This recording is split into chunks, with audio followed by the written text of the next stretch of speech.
Hey everyone, today I'll be walking you through how to add a text block on Squarespace. I'll be showing this on Squarespace 7.1. First, open the Pages panel from your main navigation menu. You'll see your list of pages appear.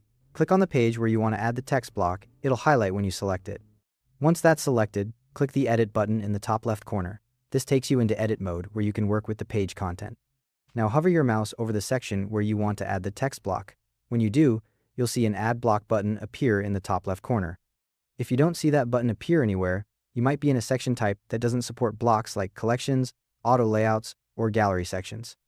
You'll need to pick a different section that supports blocks. Click the Add Block button. The block menu opens up showing all your available block types. From that menu, click on Text.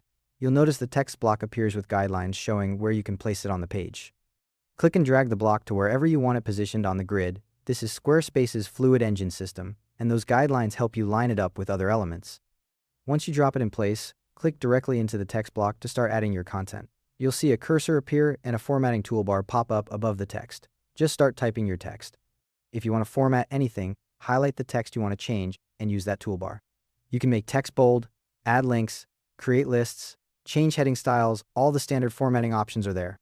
The toolbar gives you everything you need to style your content. When you're happy with your text, click the Save button at the top of the editor. Your changes save, and the text block is now live on your page.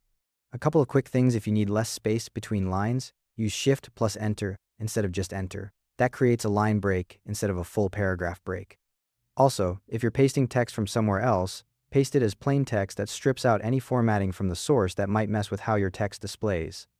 And one more thing: after you've used the formatting toolbar a few times, it might collapse into a smaller version. If that happens, just click the three dots to expand it again. And remember, you can always go back and edit this text block later by clicking Edit on your page and clicking into the block. You can also reposition it any time by clicking and dragging it to a new spot on the grid. Thanks for watching. If this was useful, smash that like button, and I'll see you in the next video.